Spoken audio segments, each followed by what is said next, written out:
निगमकल्पतरोर्गलितं फलं शुकमुखानमृतद्रवसंयुतं पिबत भागवतरसोदयं मुहुरहो रसिका भुवि भावुकाः भक्त भक्त भगवंत गुरु चतुरनाम कोई तिनके पद वंदन के नासे विघ्नाने अज्ञान तिमिरान्धस्य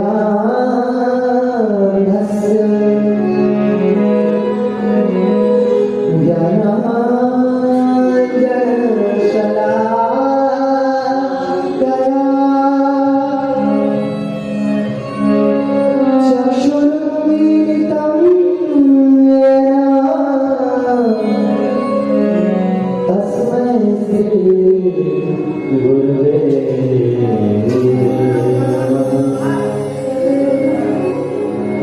गुरुर्ब्रह्मा गुरुर्विष्णु गुरुर्देवो महेश्वरः गुरुर्साक्षात् परब्रह्म तस्मै श्री गुरवे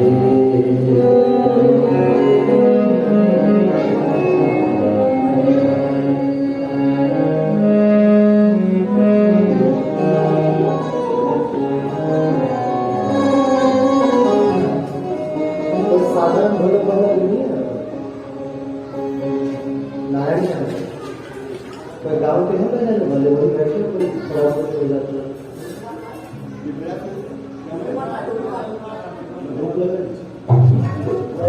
ढोलक मुझे दे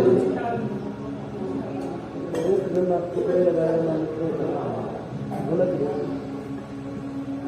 किस तरह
महापुराण की कथा में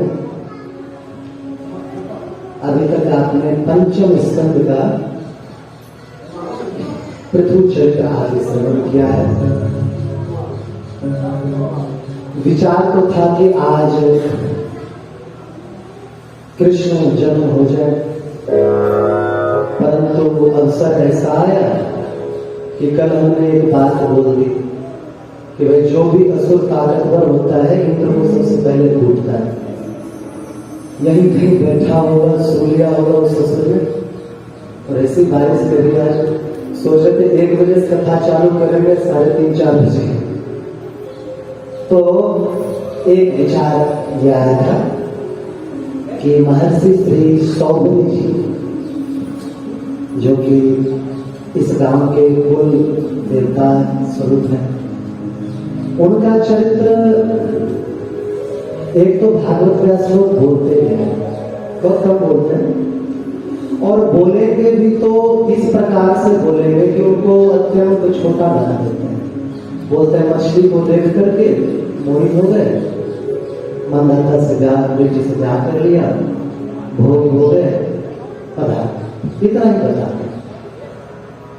लेकिन उनके आगे पीछे के चरित्रों को वो नहीं देखते। अभी हम वर्णन करेंगे आगे। कुछ संदेह होना आवश्यक होता है। जब वो करीब 12-14 वर्ष के थे, उन जमानों में विवाह जल्दी होती है।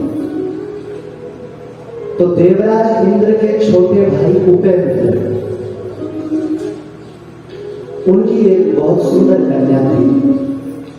उपेंद्र जी स्वयं अपनी कन्या का हाथ लेकर कर्ण ऋषि के आश्रम में गए थे शौरी मुनि का हाथ मांगने के लिए, परंतु शौरी मुनि ने मना कर दिया और विरक्त मार्ग को श्रेष्ठ समझ के ब्रजमंडल धाम में आके तपस्या करने लगे। आप विचार करना, शौरी ऋषि कोई द्वापर युग के ऋषि नहीं है। उस समय भगवान कृष्ण का भी अवतार नहीं हुआ था, जिसमें लीडर है मानदाता कब के हुए, सतयुग के।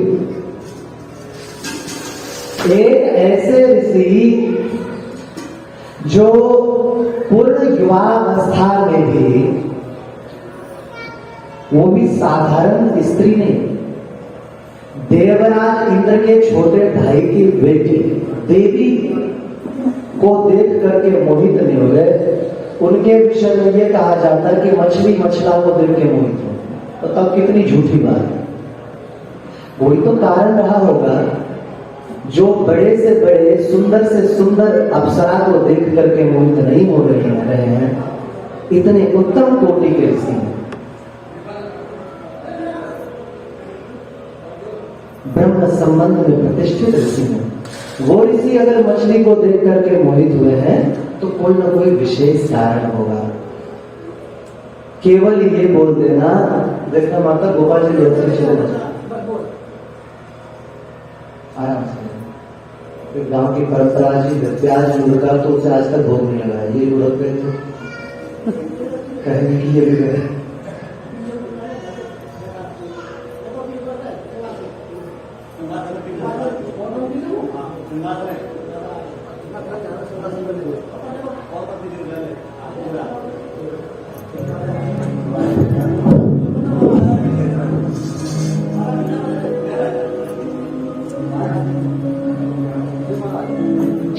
हरिशरण हरिशरण हरिशरण।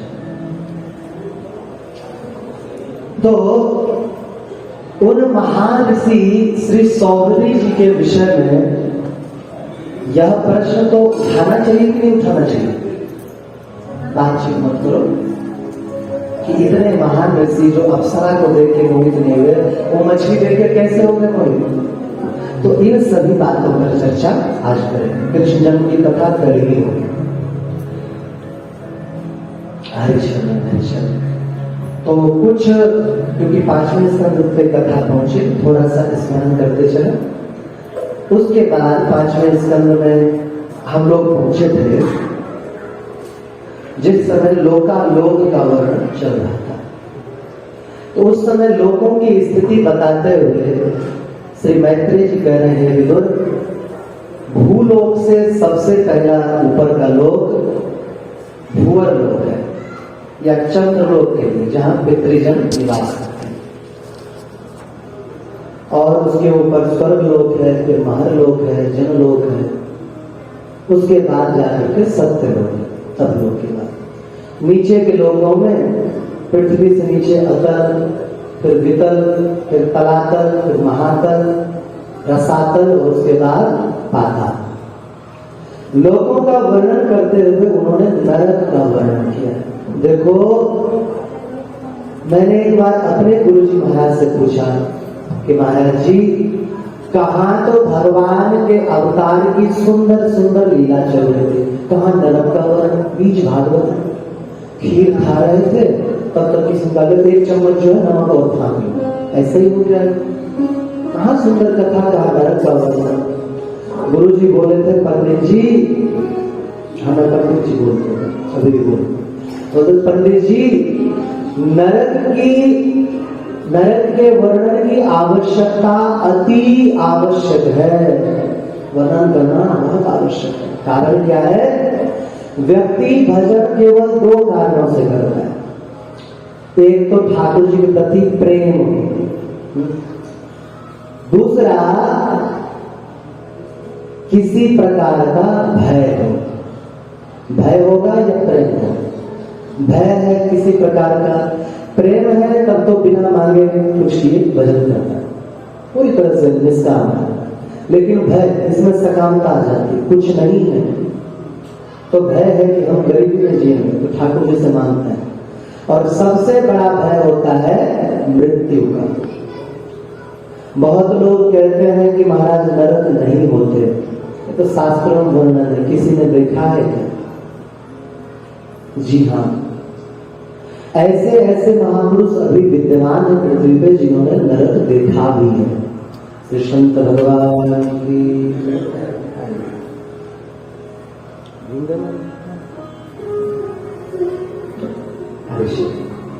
क्यों नरक की बताने की आवश्यकता थी? हमारे देखो, नरक है कि नहीं, हम इस चक्कर में नहीं पड़ेंगे, लेकिन वर्णन क्यों किया गया है? क्योंकि हमारा सनातन धर्म एक ऐसा धर्म है जो कहता है सभी को जीने दो, और कोई धर्म ऐसा नहीं कहता। सनातन धर्म है जो कहता है कि एक चींटी, पिपलिका, उसको भी मत मारो, उसे भी कष्ट होता है, एक टहनी को भी मत तोड़ो अन्यथा बिना मतलब। तो नरक इसलिए बताया गया है ताकि जीव स्वच्छंदचारी ना बन जाए, स्वेच्छाचारी ना बन जाए। अभी देखो, जानवर है, साधारण उदाहरण लेते, कुत्ता अपनी मां से ब्याह कर लेता है, अपनी बेटी से ब्याह कर लेता है, ब्याह मतलब संबंध बना लेता है। और मनुष्य भी अगर ऐसे ही हो जाए तो गुण सूत्र कमजोर हो जाएंगे। ये क्या होता है, इसमें मत जाओ, अभी महत्वपूर्ण है, मानव समाज समाप्त हो जाए। अभी भी धर्म में यही सब चालू है। तो ऋषियों ने कहा कि हमारे जो सनातनी है, वो सनातनी कोई पाप ना करे, किसी को सताए नहीं, इसलिए नरक के बारे में उनको पहले से बता दो। और जहां तक सवाल होता है कि नहीं होता है, बरसाने में एक ब्राह्मण देवता रहता है। बरसाने के चिकसौली गांव में उनका नाम है पंडित श्री रामजी लाल शास्त्री, भागवत व्यास है। बाल्यकाल में कुछ वर्ष की अवस्था हुई, हॉस्पिटल में उनका शरीर पूरा हो गया। रमेश बाबा सरकार महाराज को पता चली। मैंने कहा, अरे मेरा बच्चा ऐसे कैसे मर सकता है? वो वहां पर गए, सिर पे हाथ फेर करके राधा राधा राधा उच्चारण करने लगे। थोड़ी देर में वो बालक जीवित हो गया। जीवित हो गए, पूछा उससे लोगों ने कि क्या हुआ, तुमने क्या देखा? बोले, हमने नरक लोक का दर्शन किया है, वहां यमराज को देखा है, वहां बड़े बड़े ऋषियों को देखा है, जो विचार कर रहे थे कि क्या करें, इसको यहीं रखें या भेजें, तब तक हमें श्री रमेश बाबा सरकार के दर्शन हुए और वो बोले नहीं, अब इसको काट पाए। ये कोई मनगढ़ंत घटना नहीं है, रामविलास शास्त्री जी भी जीवित है, पूज्य श्री रमेश बाबा सरकार महाराज अभी विराजमान है।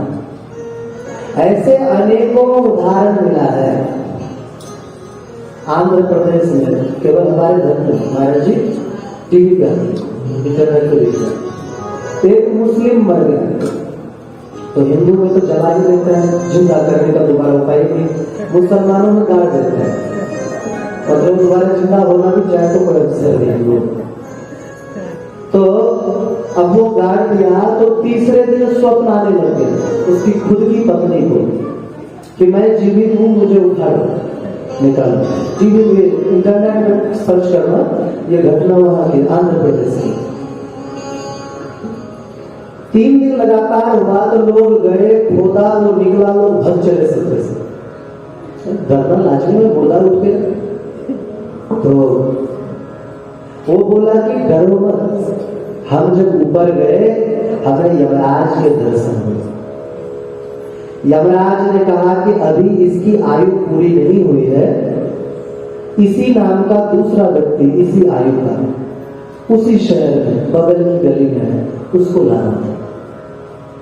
जिस समय वो बता रहा था उसी समय वो मर गई बगल की गली में। बोले तो यमराज जी ने कहा वापस जाओ। बोले अब हम जाएंगे, हमें स्वीकार कौन करेगा। अब कोई व्यक्ति मर गया, अर्थी पे लेके गया, अब संस्थान वहां जिंदा हो गया, घर में आदमी जब कौन इज्जत करेगा उसकी, मुर्दा है तो बोले हमें तो लोग धिक्कारेंगे। तो इन्होंने कहा क्या चाहते? बोले कुछ तो कह दीजिए। तो बोले क्या चाहते? बोले मैं जिसको चाहूं उपचार कर दूं। महाराज जी टीवी में दिखाते थे कितना देखा, कोई अगर टोटा चला गया ना तो उसका हाथ टेढ़ा मेढ़ा है, हाथों वाले के तोड़ते थे, ऐसे करते थे और सही हो जाता था। इतना बवाल हुआ था उन दिनों, डॉक्टरों ने उनके ऊपर केस कर दिया। मानव मंदिर में एक संत है लक्ष्मण दास जी, उनके पिताजी को सही किया, अभी है लक्ष्मण दास जी पूछ। अगर कैंसर है हार्ट में, छाती के भीतर, सबके सामने आड़ी लेके घुसा के काटना चाहूं, हड्डी कट रही, उससे दर्द नहीं हो रहा, उसके कागज चिपका दे, परिक्रमा करो, उनमें सही हो गया। एक बार ऐसा हुआ कि जब बहुत ज्यादा केस हो गया तो कोर्ट में पेश हुआ, तो उन्होंने बोला तुम ढोंग फैलाते हो। तो इस व्यक्ति ने कहा कि हम ढोंग नहीं फैलाते, आपकी बेटी को कैंसर है ना? जज ने कहा बिल्कुल से, पेट का कैंसर। हाँ बुलाइए। बुलाया, सबके सामने पेट के अंदर हाथ घुसा। और ऐसी कोई बात होती कि सुनी सुनाई होती तब तो कोई बात, इंटरनेट में सर्च करो मिलेगा। और सबके सामने निकाल बोले यह कैंसर, और ठीक हो गई।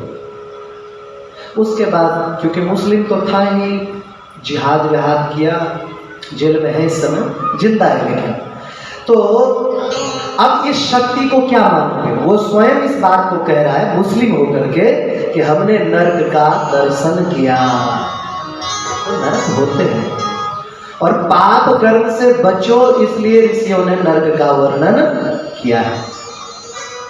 हम भी संक्षिप्त रूप से स्मरण जरूर करेंगे। बोले एक नरक होता है जिसको कहा जाता है रौरव नरक, 2000 योजन 12,000 किलोमीटर का भयंकर बड़ा गड्ढा, उसमें अंगारे ही अंगारे। अच्छा साहब, रौरव में जाता कौन है? सावधान हो जाओ सबके सब। रौरव नरक में वे जाते हैं जो झूठ बोलते हैं। स्पेशल नरक बनाया गया है, भट्टी पे तपाएंगे।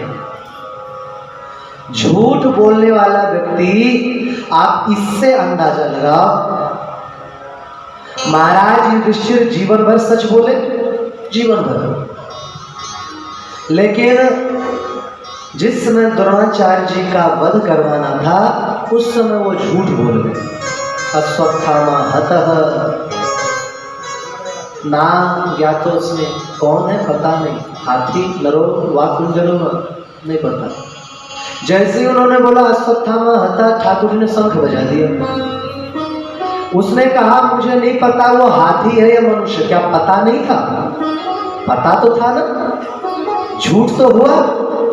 कहते हैं उसका रथ एक हाथ जमीन से ऊपर उठ के चलता था, वो जमीन पे चलने लगा।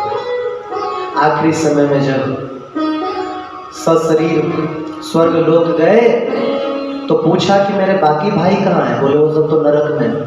बोले मुझे भी वहीं ले चलो। वहां लेके गए, खूब घूमा, बड़ा दुर्गंधित गर्म प्रदेश, अच्छा नहीं लगा, जाने लग गए।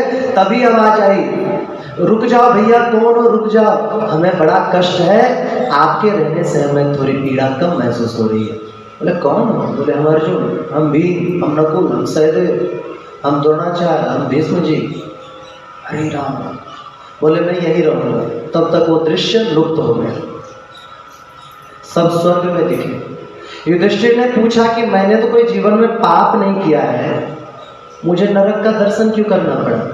बोले यही तुम्हारे जीवन का पाप है, तुमने एक बार झूठ बोला। जब धर्मराज युधिष्ठिर तक झूठ बोलने की वजह से नरक का दर्शन करते तो हम लोगों को तुम्हारा झूठ ही लेना, झूठ ही देना, झूठ ही भोजन, झूठ चलेना, दिन रात झूठ ही झूठ। सच भी बोलेंगे झूठ लगा के। कहाँ जा रहे हो? कहीं नहीं, बरसाना। अरे तुम बरसाना जा रहे हो, कहीं नहीं बोलने का जरूरत है। क्या खा रहे हो? कुछ नहीं महाराज, रोटी खा रहे हो। रोटी खा तो भी कुछ नहीं का क्या मतलब? अभ्यास हो जाता है ऐसा। तो झूठ से बचना चाहिए। उस नरक में डालते हैं, तीव्र अग्नि होती है, वहां पर हाथ पैर बांध करके और छोड़ देते हैं। वहां रस्सी जलती है, फिर इधर उधर भागता है, पैर में फफोले पड़ते हैं, फूटते हैं और वो मरता नहीं है। दूसरा नरक है महानरक, 5000 योजन, 12-50 किलोमीटर का। बोले उसमें नीचे से अग्नि जली हुई होती है, ऊपर लोहे का पतरा होता है, उसमें हाथ पैर बांध करके लुढ़का देते हैं, वो लुढ़कता रहता है, मरता नहीं, क्योंकि मर तो पहले ही गया वो, और कितना मरेगा, केवल कष्ट भोगता है। बोले एक नरक ऐसा होता है जिसको अति शीत कहते हैं। महाराज इस नरक में भयंकर हड्डी टूट जाने वाली ठंडी होती है, व्यक्ति एक दूसरे से चिपक के इधर से उधर भागते हैं, लेकिन असह्य दुख भोगते रहते हैं। शास्त्रों में अनेक अनेक नरक का वर्णन है, 28 मुख्य नरकों का वर्णन है, हम सबका नहीं करेंगे। तो बोले कि ऐसे नरकों में दिन रात जब व्यक्ति अपने पाप को भोग लेता है, उसके बाद वह शुद्ध होता है। आगे वर्णन करते हुए ये कहते हैं, हरिशंकर, जो मनुष्य ब्रह्म हत्या करता है या अपनी बहन के साथ समागम करता है, उन सभी को तप्त कुंभ नरक में जाना पड़ता है। बोले जो व्यक्ति निषिद्ध पदार्थों का विक्रेता है, मदिरा शराब बेचता है। एक जगह कथा हुई तो जो मुख्य यजमान था वो कहता था हमारे यहाँ भोजन क्या करो, तो हम कहते थे नहीं मैं मंदिर में ठहरा हूँ, कथा तुम्हारे यहाँ करूँगा, खाऊंगा। कई दिन हो गए, उसे क्या लगा कि लगता है किसी ने महाराज जी को बता दिया। वो बोले महाराज जी मैं व्यापार शराब का करता हूँ पर पीता नहीं, और आप महात्माओं ने किन्हीं मुख से सुना है कि व्यापार तो व्यापार है, इसमें कोई पाप नहीं। बताओ ये किसने कह दी? कौन सा ऐसा महात्मा आ गया भाई कि व्यापार व्यापार है? शराब का व्यापारी सबसे बड़ा पापी, जाने कितनों का घर लूटता है, जाने कितनों के गृहस्थ जीवन में बाधा डालता है, पति पत्नियों को पीटते हैं, पत्नी के ऊपर हाथ उठाने वाले व्यक्ति धनी नहीं बन सकता इस जीवन में कभी। नार्यस्तु यत्र पूज्यन्ते तत्र रमन्ते देवता, जहाँ नारी का सम्मान है वहाँ देवता देवी निवास करते हैं। तो जो शराब बेचता है उसे तप्त लौह नामक नरक में डालते हैं, लोहे को पिघला के पिलाया जाता है, जो शराब पीता है उसको भी, जो बेचता है उसको भी। और जो वेद विक्रेता या वेद निंदक है, अब ये स्मरण रखना ध्यान से। वेद विक्रेता का मतलब क्या हुआ? वेद बेचने वाला नहीं। पुस्तक बेचने वाला अगर नहीं बेचेगा तो लाएंगे कहां से खरीद कर? वेद विक्रेता मतलब होता है ज्ञान को बेचने वाला। रामायण की कथा करके पैसा कमाने वाला, भागवत की कथा करके पैसा कमाने वाला, उसे कहते हैं वेद विक्रेता। इनके लिए एक स्पेशल नरक है जिसको महाज्वाल कहते हैं, जिसमें इनके हर एक अलग अलग अंग पे जलते हुए लोहे को रखा जाता है, एकदम तप्त लोहे। और बोले कि वीर मर्यादा का जो परित्याग करते हैं, देवता ब्राह्मण से द्वेष करते हैं, उन लोगों को लाला भक्ष नाम के नरक में डाला जाता है। अनेक तरह तरह के नरकों का वर्णन किया। क्यों किया? ताकि जीव पाप से बच सके। कई तो ऐसे नरक का वर्णन है महाराज। एक है असीपत्र नरक। वो किसके लिए होता है पता है? जो बैल को खेत में खाते देख करके साटी मारता है, डंडा मारता है, उसे असीपत्र वन नाम के नरक में भेजा जाता है। तो याद रखना, बैल को इसे मारने की जरूरत नहीं है। ज्यादा बैल हो गए, पकड़े माता जी गौशाला बरसाना पहुंचा दो। तो नरक का वर्णन इसलिए किया गया है ताकि जीव पाप से बचाए। नरक के वर्णन के बाद घबरा गए विदुर जी और बोले महाराज, कोई जीव है जिसने सारे पाप किए हैं, उसके बचने का कोई उपाय? तब इन्होंने बताया कि एक अजामिल नाम का ब्राह्मण था। संक्षिप्त स्पर्श करते हैं। अजामिल ब्राह्मण था, दुनिया भर के सारे पाप करता था। उसकी एक सगी पत्नी भी थी, उस पत्नी को छोड़ दिया और पत्नी को छोड़ करके एक वेश्या से जा रहे। 7 अलग अलग बेटा हुए, दामोदर, राम, कृष्णकांत, श्याम मानव, माधव राय। सबसे अंत में एक बच्चा हुआ, उसका नाम नारायण रखा। प्रसंगवश एक बात और बोल, हमारे भागवत आदि पुराण में ये बात कहीं नहीं लिखी कि कोई महात्मा की टोली आई और उन्होंने नारायण नाम रखा।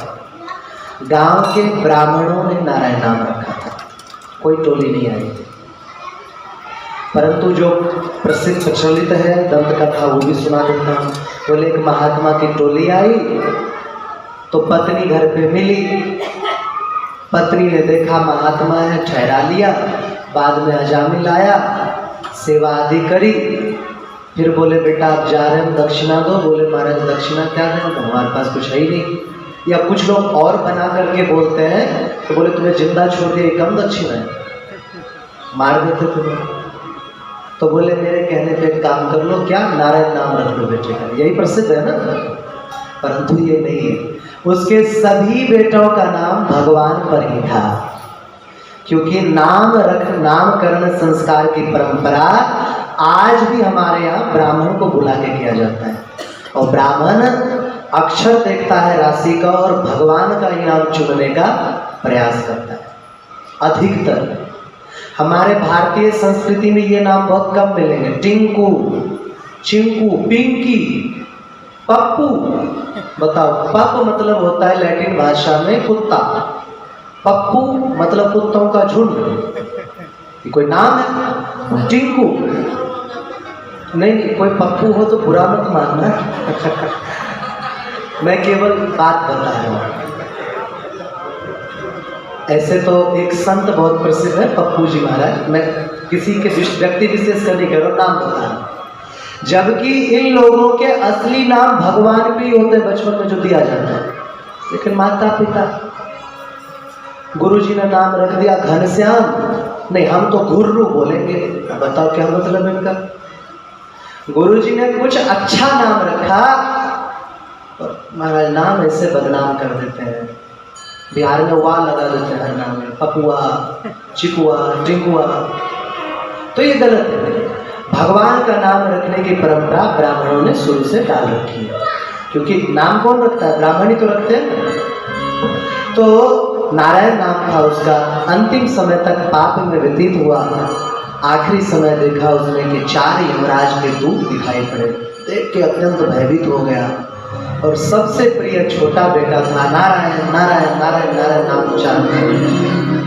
एक बात ध्यान रखना, कुछ लोग कहते हैं कि अरे अभी उम्र ही क्या हुई है तुम्हारी भजन की, बुढ़ापे में करना भजन, अभी क्या उम्र हुई है। भैया 2 बातें हैं। दूसरी बात यह है कि सबका बुढ़ापा आता भी नहीं है, कुछ लोग पहले ही पधार जाते हैं, कुछ लोगों का रिजर्वेशन नहीं होता है, जबरदस्ती मनुष्य शरीर में घुसे हैं। जिस दिन टीटी ने देख लिया उस दिन धक्का मार के निकाल देते हैं, पहुंचने से पहले उतरना पड़ता है शरीर रूपी गाड़ी से। तो बुढ़ापे का इंतजार 2 रूप से मत करो। पहला रूप कि बुढ़ापा आएगा इसका कोई भरोसा नहीं, पहले ही चले जा सकते हैं। दूसरी बात ये कि जीवन भर जो किया है अंतिम समय भी जीभ पे वही नाम आएगा, मन में वही बात चलेगी। जीवन भर महाराज सुट्टा लगा के और पता नहीं क्या क्या गालियां बक रहे हैं और सोच रहे हैं आखिरी समय भगवान आ जाएंगे बेचारे। कुछ लोग कहते हैं तो भोले बाबा को याद करते हैं। भोले बाबा का नादिया सींग पे तेल लगा के बैठा रहता, घुसो तो सही शिवलोक में, अगर वो मार के ना भगाए तो कहते बिना मतलब भोले बाबा को बदनाम करते। तो नारायण नाम लिया, तभी विष्णु के 4 दूत आ गए और उन दूतों ने कुछ शास्त्रोक्त वचन कह के और अजामिल को छुड़ा लिया। फिर अजामिल ने जीवन भर भजन किया और भजन करके भगवत धाम पधारा। देवताओं का विश्वरूप की कथा, वृत्रासुर, दधीची मुनि की कथा, नहुस चित्रकेतु की कथा और प्रहलाद चरित्र, इनका हम लोग नामस्मरण करते हैं। और समुद्र मंथन, मोहिनी अवतार, भगवान राजा बलि, वामन अवतार, मत्स्यावतार, सुद्युम्न चरित्र, इन सभी को नमस्कार करके नाभाग चरित्र को भी नमस्कार करते हैं। मूल कथा तो चल रही है पाठ में, क्योंकि आज 5वां दिन है, परंतु आज नहीं गिने तब भी हमारा विचार सौबरी चरित्र हो जाए थोड़ा विस्तार से। और प्रारंभ की जितनी कथाएं कही है आप लोगों ने नई नई सुनी होगी, जो सुनी सुनाई है वो भी नए ढंग से सुनी है। तो कभी और अवसर मिला तो इनको स्मरण करें, क्योंकि हमें राम जी का भी जन्म कराना है, कृष्ण का भी कराना है। और भागवत व्यास नहीं करवाते हैं, लेकिन मैंने कहा भागवत सूत्रात्मक ग्रंथ है, उसमें राधा रानी के जन्म की बात लिखी हुई है सूत्र रूप से, उनका भी जन्म कराना है। तो अब हम श्री सौभरी मुनि का चरित्र आरंभ करते हैं। बोले श्री सौभरी महाराज की। कम से कम अपने वंश के महात्मा का तो जोर से जयकारा लगा। बोले सौभरी मुनि महाराज की। नहीं तो यही कहीं बैठे होंगे लठ लेकर के। हरि शरण हरि शरण हरि शरण। ब्रह्मा जी के पुत्र श्री अंगिरा मुनि हुए। अंगिरा मुनि बड़ी उच्च कोटि के महात्मा। इनका नाम आपको शास्त्रों में सप्तऋषि में मिलेगा, अभी के प्रेजेंट के सप्तऋषि में भी इनका नाम मिलेगा।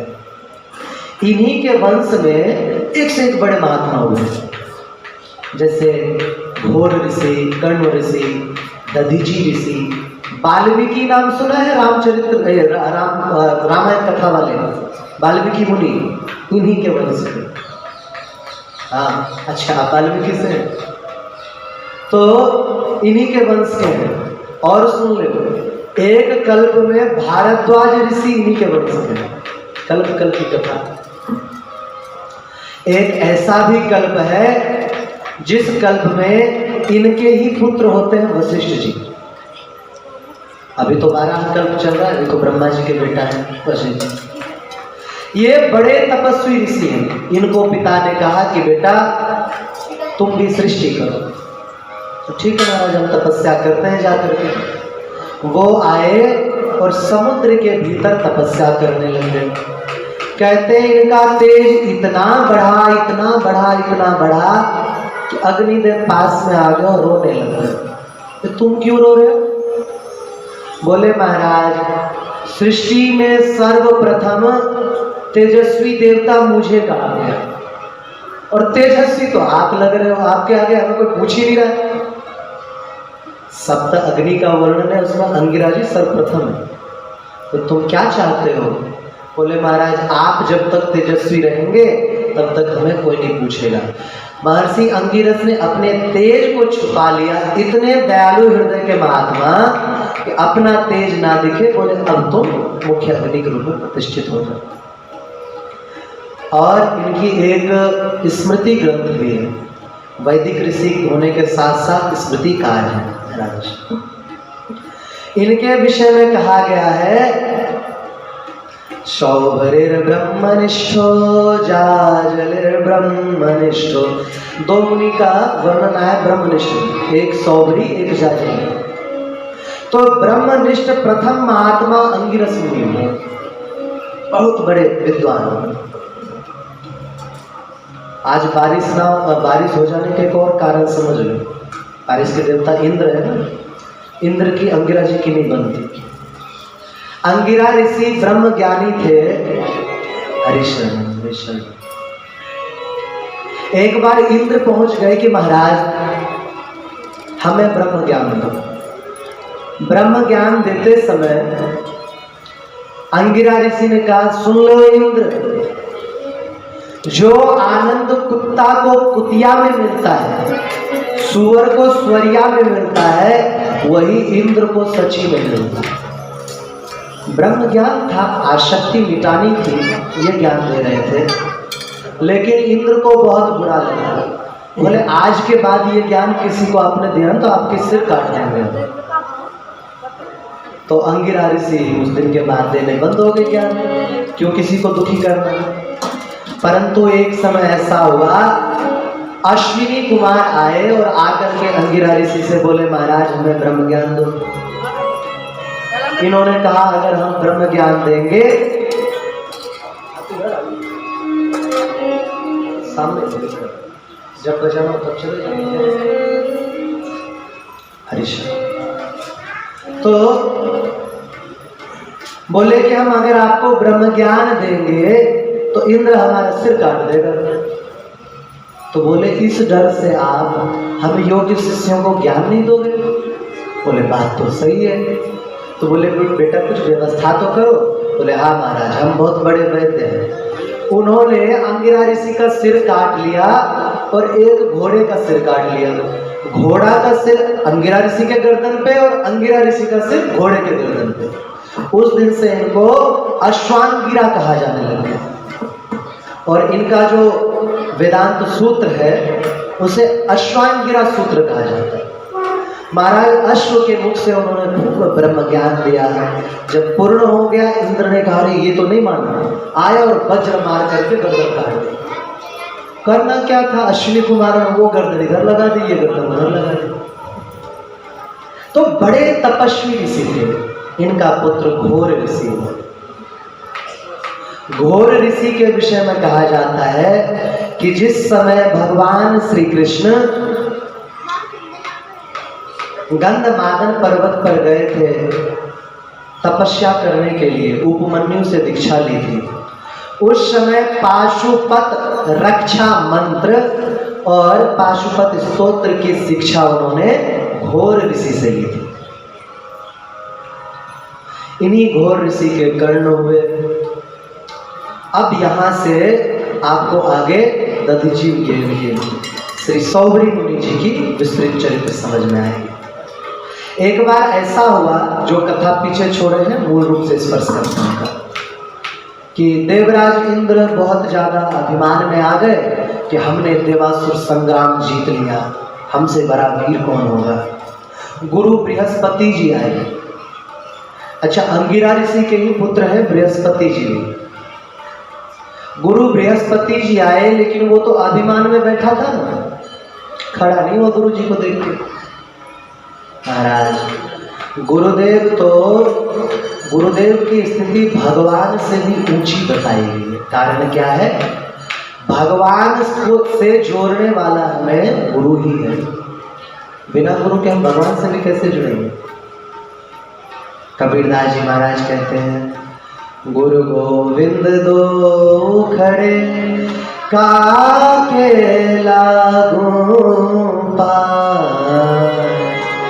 गुरु जी भी खड़े हैं, गोविंद किसके पैर में? बलिहारी गुरु आपकी जिन गोविंद दियो बताए। बोले हे गुरुदेव, आपकी बलिहारी जा रहा हूं। क्यों? आपने कहा बेटा पहले गोविंद के चरण छू। गोविंद भगवान है, तो गोविंद से मिलाने वाले कौन है? गुरु है। बिना गुरु का क्या माना?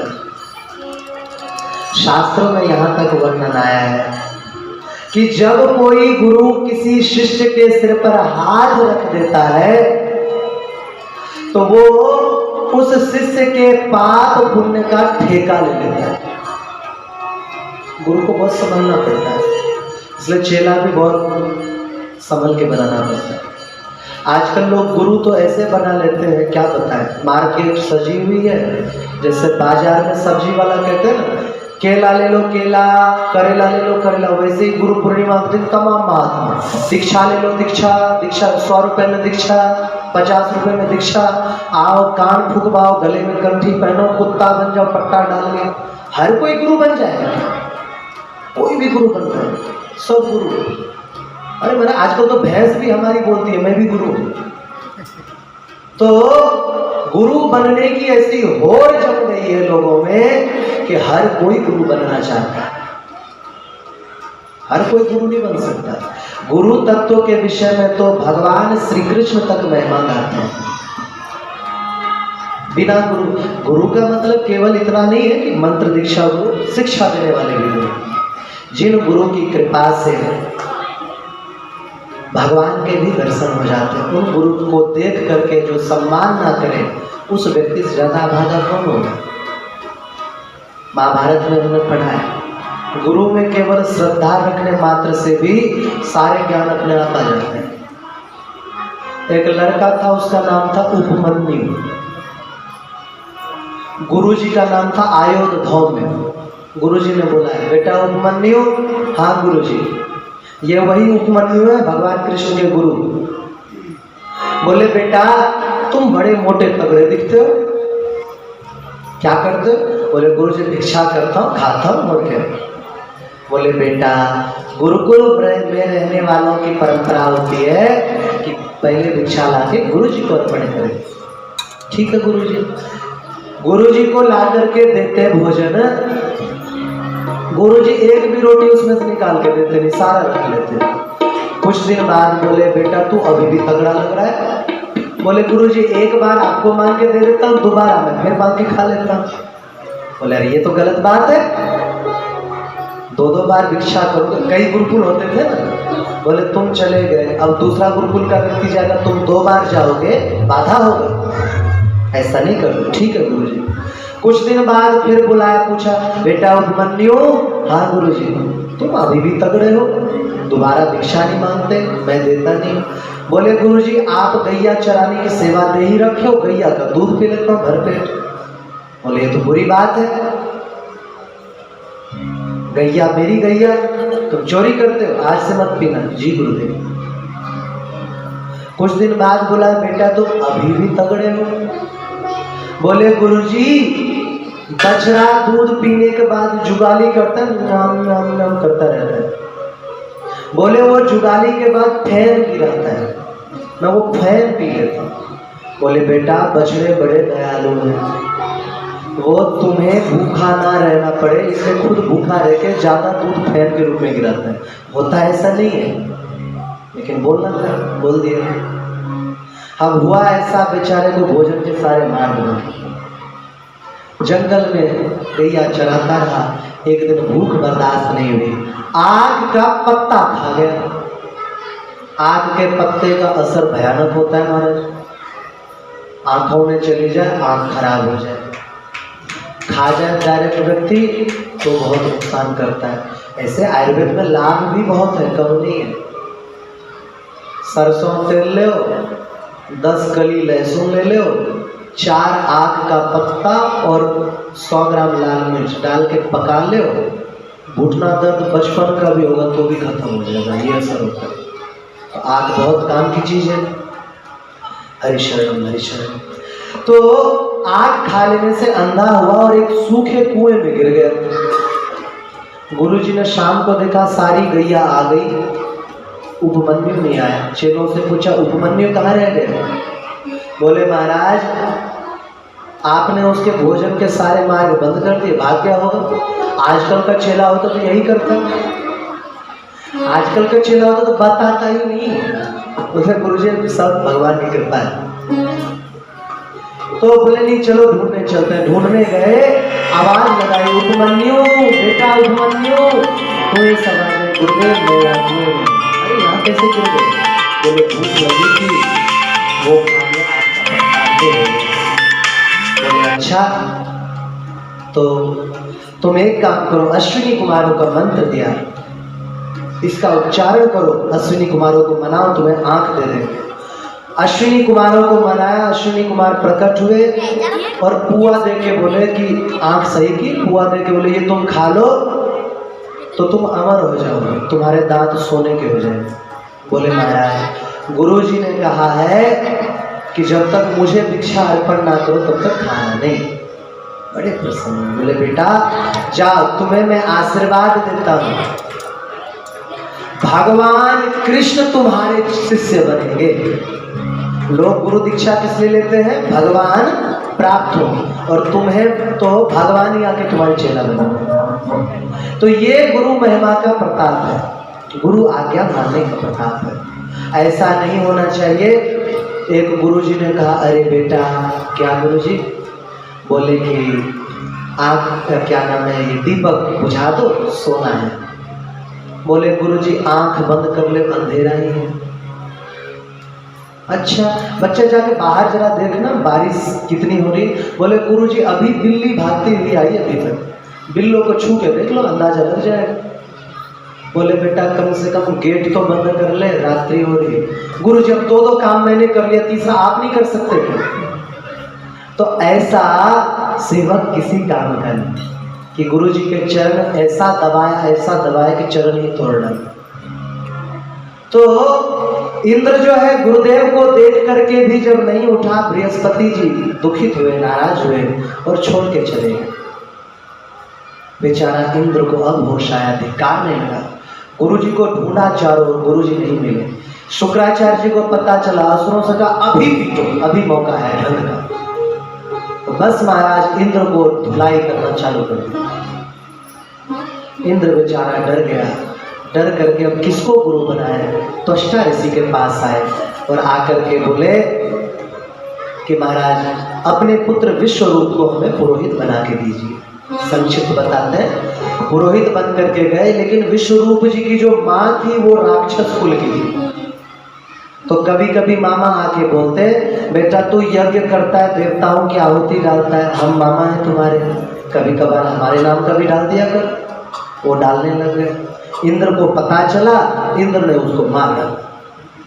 3 मुख थे, खैर विस्तार नहीं करेंगे। मार डाला तो ब्रह्म हत्या पीछे लग गई। ऋषियों ने किसी तरह ब्रह्म हत्या को रोका। नहुष प्रसंग बीच में आता है, भी विस्तार नहीं करेंगे। लेकिन त्वष्टा ऋषि को बड़ा क्रोध आया। बताओ मेरे बेटे को हाथ पैर जोड़ के गुरु बनाने ले गए और मरवा दिया। अरे पंखा चला चल जाते, हम पसीने पसीने हो रहे। हरि शरणम हरि शरणम। तो उन्होंने अथर्ववेद का मंत्र लिया और अथर्ववेद का मंत्र मारा उसने यज्ञ में कि इंद्र को मारने वाला पैदा हो जाए। परंतु उदात अनुदात का भेद हुआ और वृत्रासुर उत्पन्न हुआ। इतना खतरनाक असुर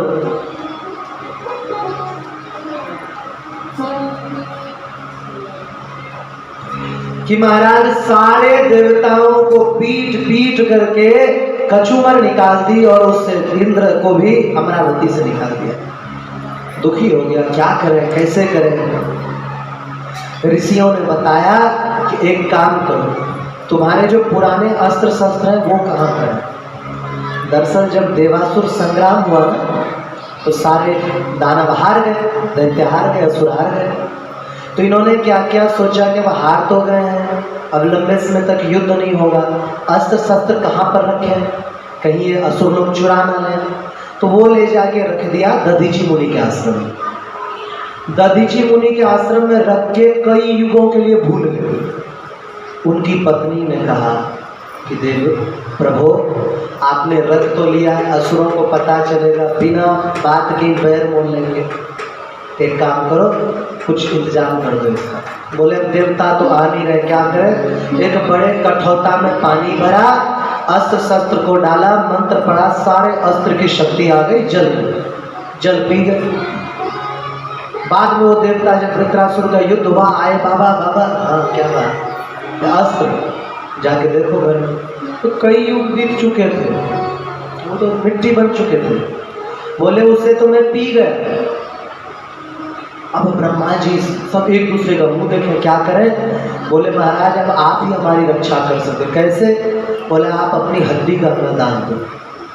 बोले देवताओं थोड़ा तो विचार करो, हड्डी को फिर दान मांगता है? महाराज संयमी और दयालु पुरुष तो दूसरों की रक्षा के लिए अपना सब कुछ दान दे देते हैं। ठीक है। बोले मुझे सभी तीर्थों की यात्रा करनी है। सभी तीर्थ को बुलाया, एक को स्नान कराया, ये ध्यान में मग्न हो गए, शरीर त्याग दिया। गायों को बुलाया और गाय को बोले कि इसके चर्म को साफ कर दो। गायों ने साफ कर दिया, उनकी हड्डी लेकर के वज्र आदि अस्त्र बनाए।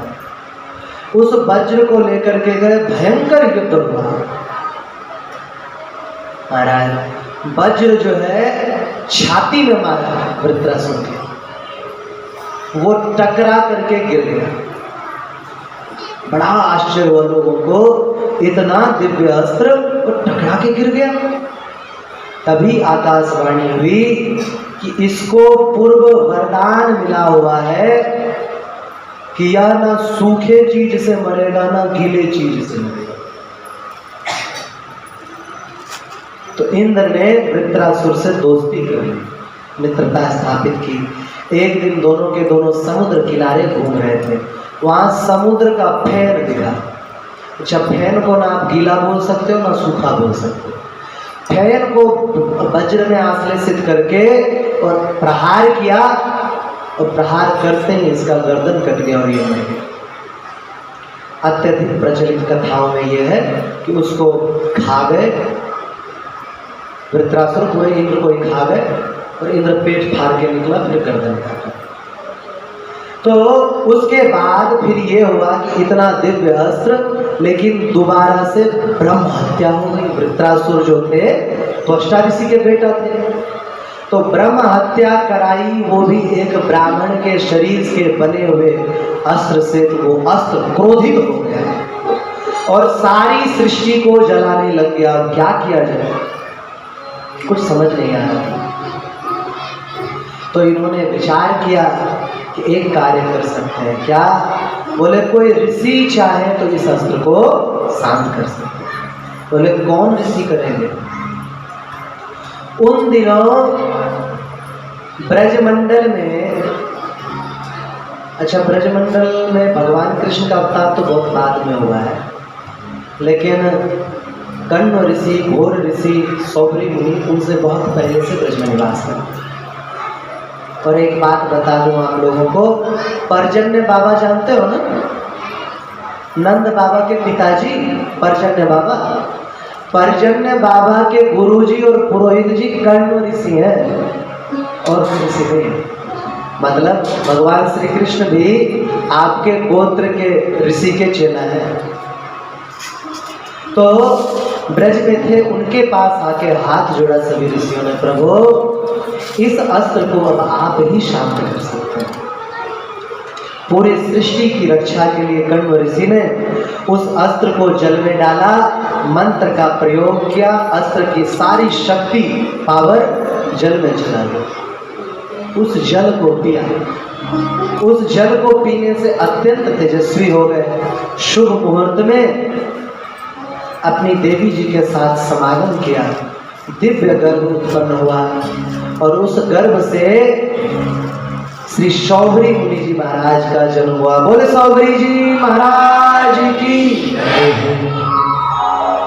बाल्य काल में जब इनका जन्म हुआ तभी आकाशवाणी हुई कि हे कर्ण ऋषि, आपके इस बच्चे के वंश से ऐसे ऐसे महात्मा प्रकट होंगे जो सनातन धर्म की नींव होगी, धूरी होंगे, जिनसे आगे सनातन धर्म का अत्यंत विस्तार होगा।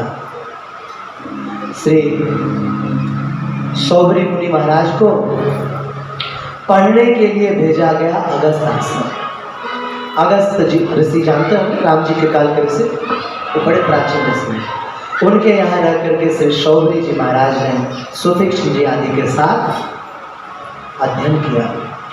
इनके अध्ययन करते समय कहते हैं इनकी बुद्धि इतनी तीव्र थी कि केवल 7 दिन के भीतर ही इन्होंने सारे वेद पुराण शास्त्र स्मृति उपनिषद सिद्धांत ग्रंथ संहिता सब कुछ कंठस्थ कर डाला। और गुरु जी के पास आकर के बोले, गुरुदेव बताइए क्या गुरु दक्षिणा हम आपको दें। गुरु जी बोले, बेटा तुम पढ़ लिख गए हो, इतना हमारे लिए पर्याप्त है। बोले नहीं गुरुजी, कुछ तो मांगिए। तो इन्होंने बताया कि मेरे शिष्य हैं नागजन, नाग सब। एक ऐसा समय आएगा कि जिस समय तुम्हें चुनाव करना पड़ेगा कि भगवान के संबंधी को चुने या सर्प को चुने। उस समय तुम हमारे सर्पों की रक्षा करना। गरुड़ जी भगवान के संबंधी है, वाहन है, और जाजल ये सौभरी ऋषि भगवान कृष्ण के भक्त हैं। तो अगर ऐसे चुनना होता तो वो गरुड़ जी को ही चुनते ना। बोले यही गुरु दक्षिणा है। ब्रज में आए और पिताजी ने कहा कि बेटा अब तुम वयस तुम्हारी बढ़ गई है, उपेंद्र आए हुए हैं तुम्हारे विवाह के लिए, तुम विवाह करो। इन्होंने पिताजी से कहा, कर्ण ऋषि से, पिताजी हमारे जो प्रपितामह थे, प्रपितामह मतलब होता है परदादा, अंगिरा मुनि जी। बोले हमारे जो प्रपितामह थे उन्होंने अंगिरस स्मृति में वर्णन किया है। क्या वर्णन किया है? उसमें उन्होंने वर्णन किया है कि जीव बिना भगवान के भक्ति के इस संसार के जन्म मरण में निरंतर पिसता रहता है। अंगिरस स्मृति में यही लिखा हुआ है।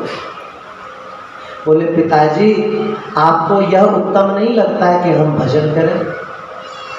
कर्ण ऋषि तो ऐसे ही भक्त थे। बोले बेटा बहुत अच्छा, भजन करो। वो आए और आके यमुना जी, जहाँ आज यमुना हद है, यहाँ सुनरक जगह, वहाँ पर भजन करने लग गए। अभी कुछ वर्ष ही हुए थे कि राजा मानधाता जी के राज्य में अकाल पड़ा, भयंकर अकाल पड़ा।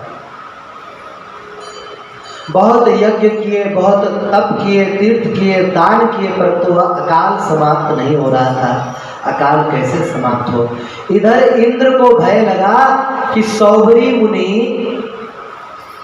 तप कर रहे हैं, कहीं हमारी गद्दी न छीन ले। वैसे बड़ा अजीब सिस्टम है। मैंने अभी तक कई पुराण पढ़े हैं, माने जी अजीब लगता है। कोई भी तप करे, इंद्र को लगता है मेरी गद्दी गई, कुछ भी करे। मतलब भगवान शंकर तक शक करते हैं, तो क्या बताएं। हरि शरण हरि शरण। तो इंद्र ने अपने स्वर्ग की अप्सराओं को भेजा कि जाकर के सौभरी मुनि का तप भंग कर दो। अप्सराएं आई और खूब महाराज नृत्य गान किया। उसमें से सबसे सुंदर अप्सरा जो उर्वशी, वो उर्वशी बहुत महीन वस्त्र पहन करके नृत्य कर रहे थे, कंदुक खेल रहे थे। अचानक से वायुदेव ने उनके वस्त्र उड़ा दिए। अत्यंत चंचल दृश्य था। सौभरी जी मुस्कुराए। अच्छा एक बात और बता, केवल 2 महात्मा ऐसे हुए हैं जिनको काम अपने वश में नहीं कर सकता। एक नारायण भगवान, नर नारायण, इनके पास जब देवताओं ने भेजा ना, वो अप्सराएं खूब ठुमक ठुमक के नाचने लग गई। वो हंसे और हंस करके अपने रोम कूपों से अनंत अप्सराएं प्रकट कर दी। और वो इतनी सुंदर थी कि देवलोक की अप्सराएं से लग रहा था कंजरी हो। उसी में से एक उर्वशी को भेजा गया था।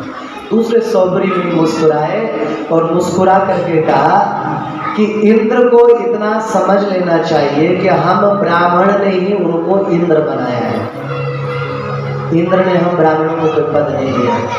और ये करके इंद्र को शाप दिया, हे इंद्र देख लेना एक दिन तुमसे महद अपराध होगा और उस महद अपराध के चलते जगत में तुम्हारी पूजा बंद हो जाएगी। और महाराज आगे चलकर इंद्र भयभीत हुआ, चरणों में गिरा तो बोले कोई बात नहीं, बाद में शिव जी की कृपा हो जाएगी, फिर तुम बचोगे। वही हुआ। इंद्र अहिल्या माता को देख के काम युक्त हुआ। उन्होंने शाप दिया तुम्हारे पूरे शरीर में भग योनि हो जाए। 1000 वर्ष तक शरीर में योनि लेके डोला, फिर शंकर भगवान की कृपा से आंखें हुई। तो वो मुनि तप कर रहे थे और इधर मानधाता जी बड़े परेशान थे, क्या किया जाए। अपने गुरु जी वशिष्ठ जी को कहा। वशिष्ठ जी ने नारद जी का स्मरण किया। महाराज नारद जी एक ऐसे ऋषि हैं, हर कथा में उनका रोल है, हर कथा में नारद जी भगवान के मन है।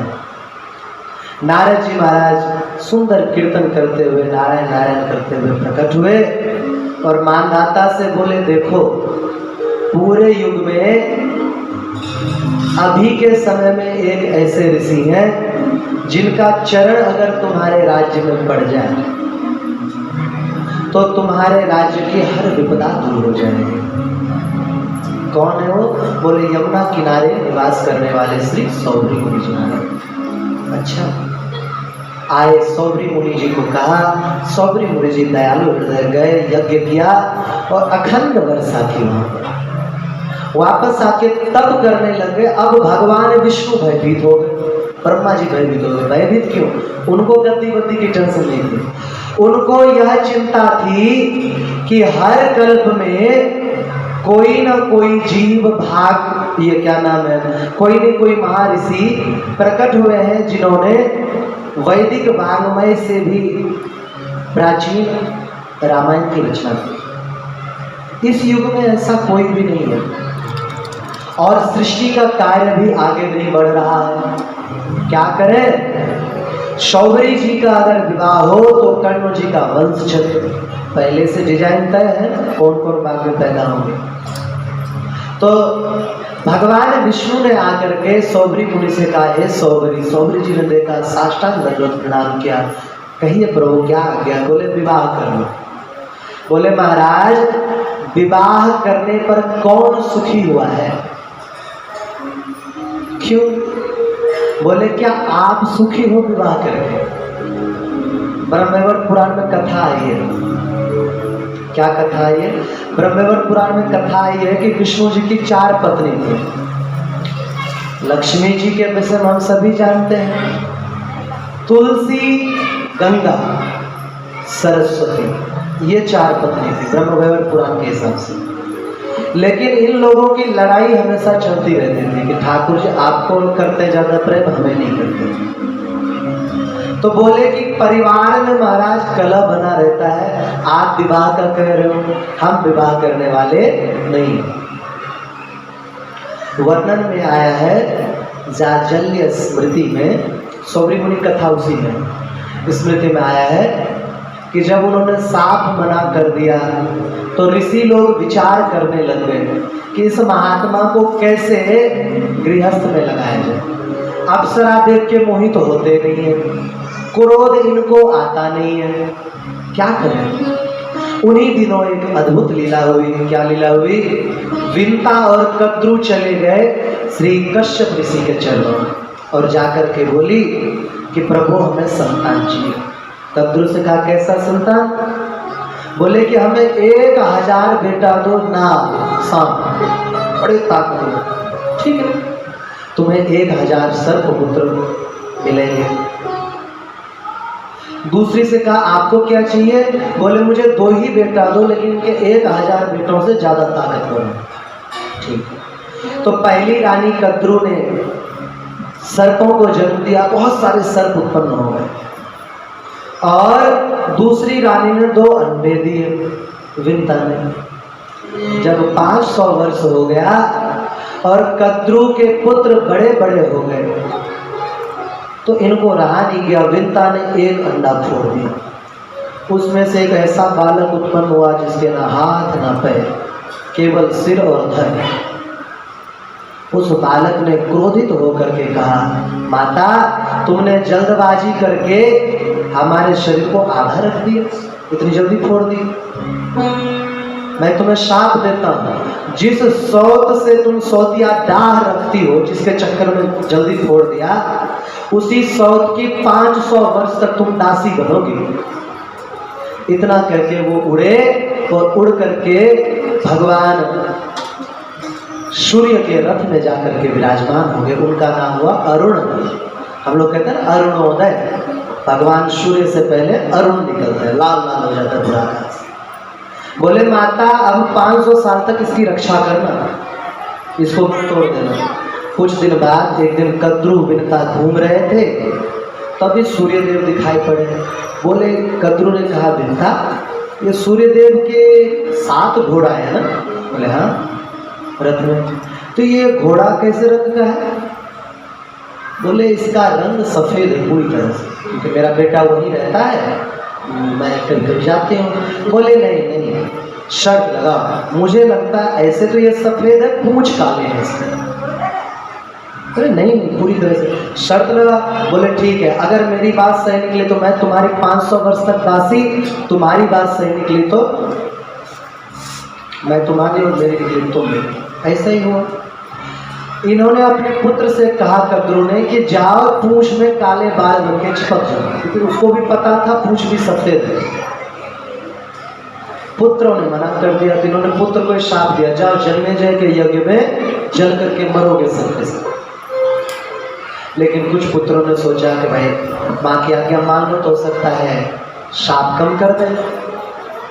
ऐसा ही हुआ।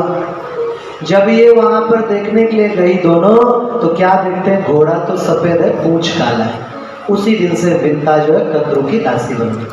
कुछ दिन बाद गरुड़ जी का जन्म हुआ। गरुड़ जी भी दास बने। एक दिन गरुड़ जी सर्प को पीठ पे घुमा रहे, तो सर्प कहते यहाँ चलो वहां चलो वहां चलो। तो इन्होंने माता से पूछा, माता जी ये सर्प हमसे शक्ति में बहुत कम है, छोटे हैं, फिर भी हमें इनकी आज्ञा क्यों पालन करना पड़ता है? बोले बेटा ऐसी ऐसी बात है, उन्होंने ठग लिया था। ऐसे बेचारे बड़े दुखी हुए। आके सर्पों से कहा, ऐसा तुम्हारा कौन सा काम कर दूं कि तुम हमें और हमारी माता को दास्ता से मुक्त कर दोगे? बोले कि हमें माता ने शाप दिया है कि हम यज्ञ में जल के मरेंगे जन्मेजय के। तुम हमें अगर अमृत ला के दे दो तो तुम इस वचन से मुक्त होगे। ठीक है। कथा आप लोगों ने शायद सुनी भी होगी। उड़ के इंद्र के पास गए, बड़ा भयानक युद्ध हुआ वहां पर, और अमृत ला करके जब आ रहे थे तो इंद्र ने हाथ जोड़ करके कहा, गरुड़ जी अगर सर्प अमृत पी लें तो कोई मार नहीं पाएगा, सारे संसार को नष्ट कर देंगे ये लोग। तो बोले मैं उनको पिलाना थोड़ी चाहता हूँ, मैं उनको दूंगा, आप ले जाओ।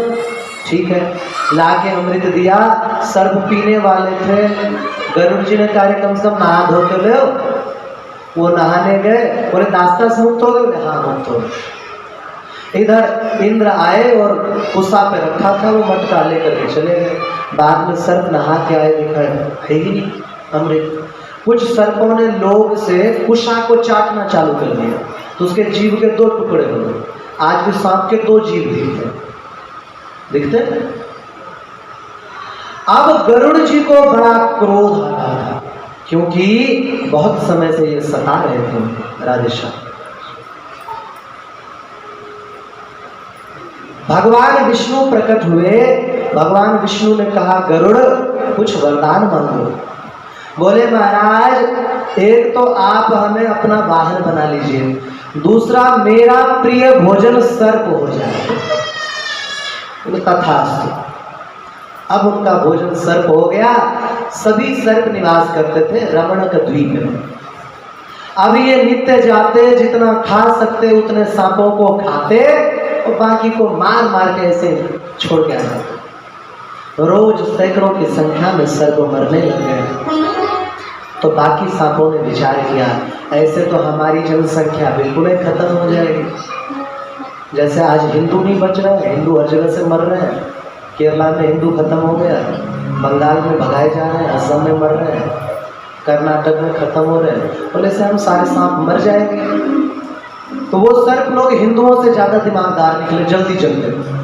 हम लोग नहीं जगेंगे, हम सोए ही रहेंगे। भले ही कोसी जैसी घटनाएं घट जाएं और केवल एक हिंदू हाथ धोले मस्जिद में और वो हिंदुओं को मारने के लिए तलवार लेके निकल आए, फिर भी हिंदू रहेंगे बेवकूफ। दाढ़ी करवाने के लिए मुल्ले की दुकान पे जाए, शादी का बग्गी वाला मुल्ला लाएंगे उठा, हिंदू तो मिलेगा ही नहीं उनको। बैंड बाजे वाला मुल्ला पकड़ के लाएंगे।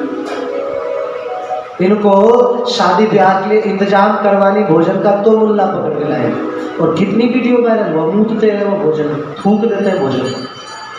हिंदुओं के मुकाबले सांप लोगों में ज्यादा बुद्धि, वो जल्दी जगते हैं। और जब के बोले भैया ऐसे तो हम सभी मारे जाएंगे, क्या करें? बोले हम सभी के सर्वश्रेष्ठ सर्प हैं श्री शेषनाग जी, उनसे कहते हैं। उनको कहा, उन्होंने गरुड़ जी को बुलाया। बोले गरुड़ जी, हाँ महाराज। बोले कि आप रोज रोज सर्पों को मत मारा करो, एक मास में 2 पक्ष होते हैं, हर पक्ष में आकर के आप एक सर्प और भोजन खा लिया करो। ये लोग तैयार हैं, जैसे आप तैयार रखते थे। एक बार क्या हुआ, एक दुष्ट नाग जिसका नाम कालिया था, उसने कहा इस गरुड़ की ऐसी कि हम देखते हैं कौन गरुड़। जब गरुड़ जी आए, देखा उसने गरुड़ जी का बाकी भोजन भी खा गया और खुद फौं फौं कर रहा है। गरुड़ ने बोला, और ससुरा तू हमें फौं फौं कर रहा है। ऐसा पंख का झटका मारा, बेचारा मूर्छित हो गया। होश में आया, भागा, दुनिया भर में भागता फिरा। गरुड़ जी ने केवल उसी को नहीं, बाकी सर्पों को भी कूटना चालू कर दिया ढंग से।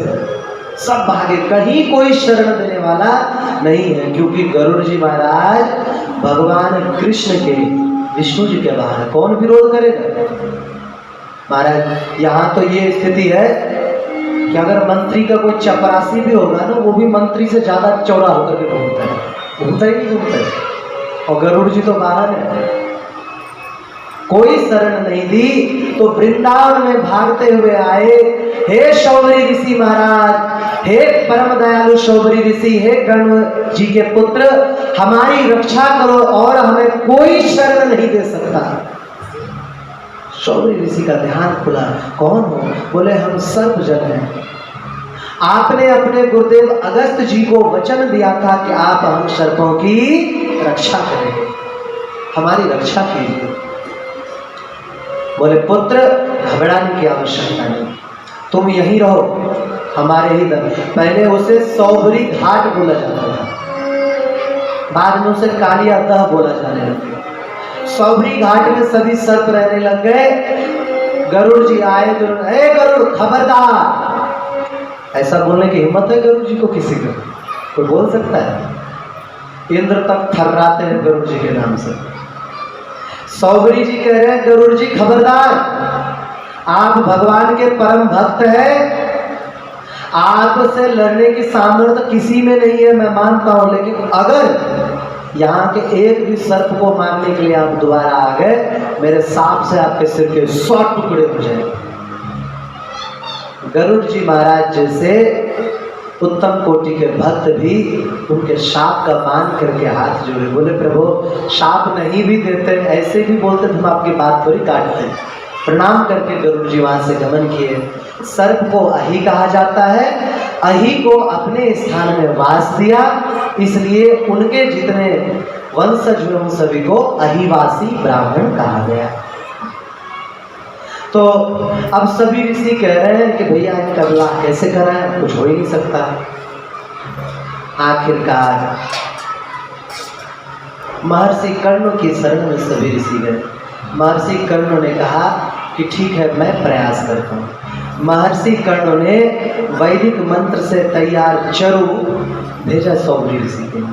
सौभरी ऋषि ने उसे खाया और जो बचा उसे मछलियों को डाल दिया। तो मछली आकर के खाने लग गए और आसपास इधर उधर भटकने लग गए।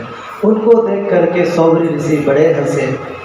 तभी ठाकुर जी प्रकट हुए, बोले सौभरी जैसे ये अपने परिवार के सहित प्रसन्न हो रहे हैं, आप भी विवाह कर लीजिए, क्योंकि कई ऐसे कार्य होने हैं जो आपके विवाह के बिना नहीं होगा। बोले प्रभु कौन से काम की बात कर रहे हो आप? बोले बताएं, आगे चल के हमारा अवतार होगा राम के रूप में, और राम के अवतार से पहले राम जी का चरित्र लिखवाना है हमें। तो चरित्र लिखने वाला भी तो ढंग का व्यक्ति चाहिए कि नहीं चाहिए? कहते हैं शेरनी का दूध दोना हो तो सोने का बर्तन चाहिए। सुनाओ, कहावत है कि लोहे के बर्तन में भी धोगे तो छेद करके निकल जाएगा। हरीश्वर तो बोले कि वाल्मीकि ऋषि आपके वंश में ही अवतार लेंगे।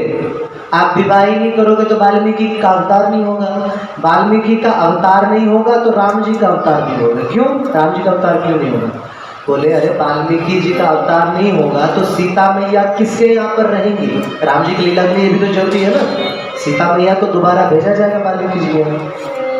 उनकी बात स्वीकार करके ऋषि निकले और निकल के मानधाता जी के यहाँ पर। मानधाता जी ने देखा ऐसे परम तेजस्वी ऋषि पधारे हैं, चरणों में प्रणाम किया, उच्च आसन पर बिठा के बोले महाराज दास को क्या आ गया है? हरिचरण बोले कि देखो प्रभु की आज्ञा है हमें विवाह के लिए, आप अपनी कन्या में से एक कन्या हमें दे। श्री मानधाता ऋषि ने विचार किया, विचार ये किया कि हम अपनी तरफ से कोई कन्या चुन करके दें तो क्या पता उस कन्या में गुण है दोष है कुछ पता नहीं चलेगा। तो बोले प्रभु आपके लिए कुछ अदेय है क्या? लेकिन जो चेंजिंग हुई है लोग बताते हैं। मानधाता जी ने सोचा अरे ये तो बुढ़ा कुबड़ा, इसको कैसे बेटी ब्याहे, बेटी के पास भेज देते हैं, पसंद कोई करेगी नहीं या चले जाए, ऐसी कोई बात नहीं। मानधाता जी ने कहा महाराज आपके लिए कहीं आने जाने की मनाही है? अरे रनिवास में जाइए, जो पसंद आ जाए उसे ब्याह कर लीजिए। भीतर गए तो जितनी राजकुमारियां थी इनको देख करके मोहित हो गए और बोले हे ऋषि आप इन्हें स्वीकार कर लीजिए। बोले हमें तो किसी एक से विवाह करना है। तो सबके सब लड़ाई करने लगे, ये मेरा है ये मेरा है। तो मानधाता ऋषि बोले ठीक है मेरी सारी कन्याओं को आप ही ब्याह लीजिए। सभी कन्याओं को 50 कन्याएं थी और कुछ ग्रंथ के हिसाब से 8 कन्याएं थी। 8 मान लो चाहे 50 मान लो, जो भी मानना मान लो। विवाह हुआ और विवाह के समय महाराज या तो भगवान श्री कृष्ण ने 16,108 विवाह करते समय इतने रूप बनाए एक साथ, या सौभरी मुनि ने बनाए एक साथ 50 रूप धारण किया और 50 के साथ मिला लिया, सबके सब मेरा किया, सब आश्चर्यचकित हो गए। श्री अगस्त मुनि जी से पूछा, अगस्त मुनि जी विवाह में थे, बोले महाराज ये भी सौभरी है ये भी सौभरी है वो भी सौभरी है, आखिर बात क्या है? बोले सौभरी ऋषि पूर्व कल्प में स्वयं गणेश जी महाराज थे, ऐसा जाजली से कहा। बोले गणेश जी महाराज थे और गणेश महाराज किसके अवतार हैं? कल सुना चुका हूँ, स्वयं भगवान कृष्ण की शक्ति के अवतार। बोले जितनी शक्ति भगवान कृष्ण में है उतनी शक्ति सौभरी मुनि में है, इसलिए इतने रूप बना पाए, वरना इतना रूप बनाना कोई आसान काम है।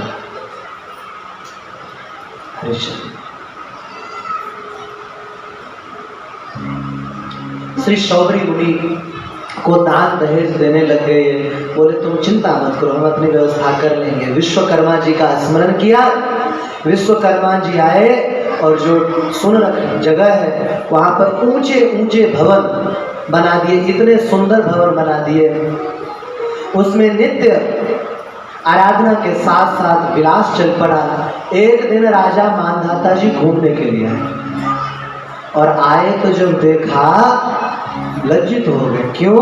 क्योंकि उनको लगा था अरे ऋषि है। बीच बीच में कहलाते थे, जब भी ऋषि जाते ना मिलने के लिए बोलते थे महाराज कुछ चीज की कमी हो तो बताना। मन में ये बात थी अरे हम तो सम्राट हैं, पता नहीं बेटी कैसे रहती हो। एक दिन गए तो क्या देखते हैं, ये लीला भी या तो सौभरी जी के साथ हो या कृष्ण के साथ हो। कृष्ण के पास नारद जी गए थे तो देखा कहीं खेल रहे हैं, कहीं कूद रहे हैं, कहीं कुछ। क्या देख रहे हैं? सौभरी ऋषि कहीं बच्चे के साथ खेल रहे हैं, कहीं बच्चे को बैठ के पढ़ा रहे हैं, कहीं अपनी पत्नी के साथ क्रीड़ा कर रहे हैं, कहीं चौपड़ खेल रहे हैं। एक जगह देखा कि कर्ण ऋषि के पैर दबा रहे, एक जगह देखा माता जी के लिए जल भर के ला रहे, एक जगह देखा सत्संग सुना रहे, एक जगह देखा अपने बच्चों के लिए खेती कर रहे। इतने रूप दर्शन किए, समझ गए कि विश्व रूप बनाने की शक्ति ईश्वर में ही होती। ये स्वयं ईश्वर के अवतार है, साधन नहीं। प्रणाम करके वापस आए। कुछ दिनों बाद आकर के मानधाता जी ने कहा प्रभु हमारी भी कोई संतान अभी तक नहीं हुई, 50 कन्या हुई थी, पुत्र नहीं हुआ था, आप कृपा करें। बोले कि तुम चिंता मत करो, हमारा आशीर्वाद है, तुम्हारी संतान तो होगी, तुम्हारे वंश। दरअसल बात ये था रावण बार बार परेशान करता था, रावण बहुत 71 चतुर्युगी जिया था। तो बोले कि तुम्हारे वंश में एक ऐसा राजकुमार उत्पन्न होगा जो रावण का नाश करेगा, धर्म की संस्थापना करेगा। और इतना करके उनको विदा किया। बहुत काल व्यतीत होने के बाद श्री सौभरी मुनि ने देखा कि उनके संतानों की संख्या 5000 हो गई है।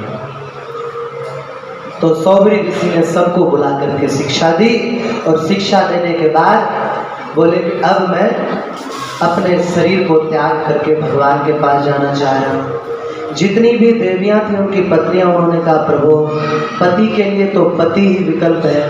महर्षि सौभरी जी ध्यान में मग्न हुए, कृष्ण का चिंतन करते करते विमान से, वैकुंठ से विमान आया, उस पर बैठ करके सौभरी मुनि पधारे। उनके शरीर को लेकर के सभी माताओं ने चिता पे सती हो गई। बोले सौभरी जी महाराज की। जितने लोग सौभरी ऋषि के संतान हैं और अंगिरस गोत्र के हैं, उनके लिए कुछ लिख करके लाया हूँ, या तो याद कर लो, फोन चालू करके रिकॉर्ड कर लो।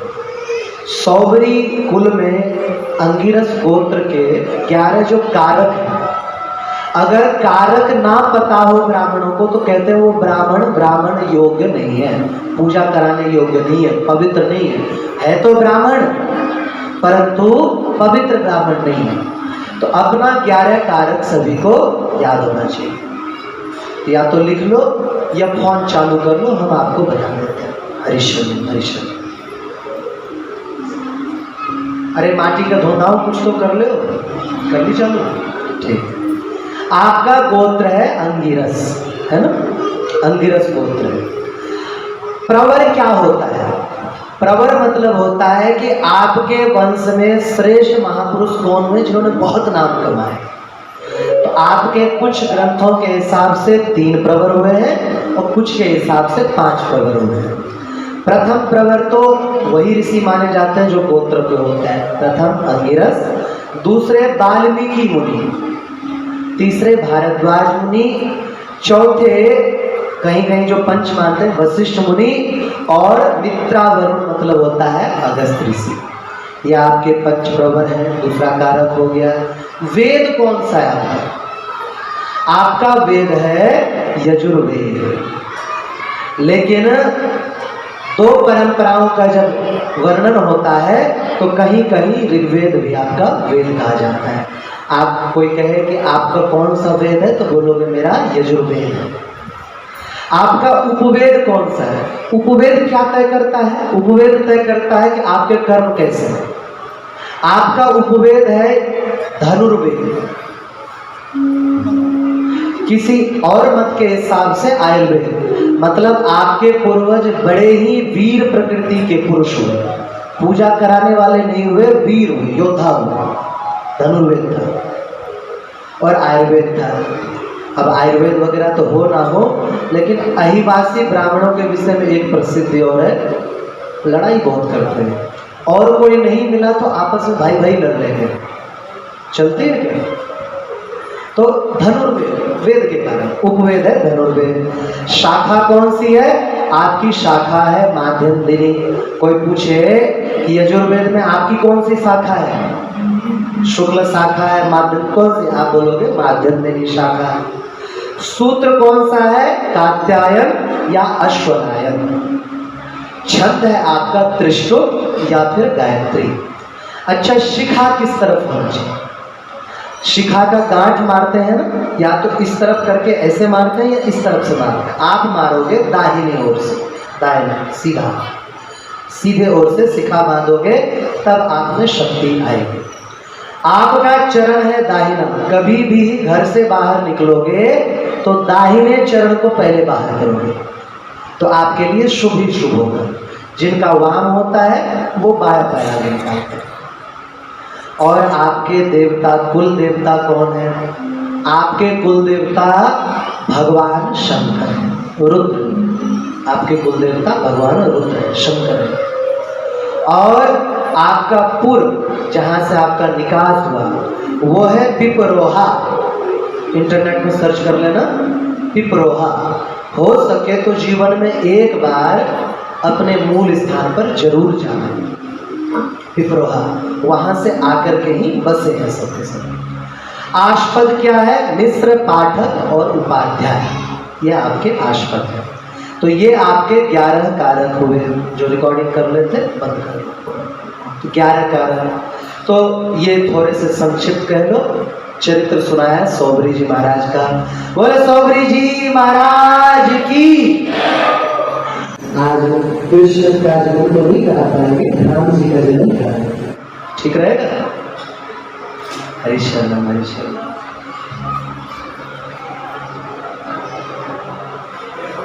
भगवान श्री राम जी के चरित्र के विषय क्या हुआ? अगर कोई शंका हो आपको और भी सौबरी जी के मुनि के विषय में तो अंत में समय देंगे, आप वो भी पूछ सकते हो। है कोई शंका?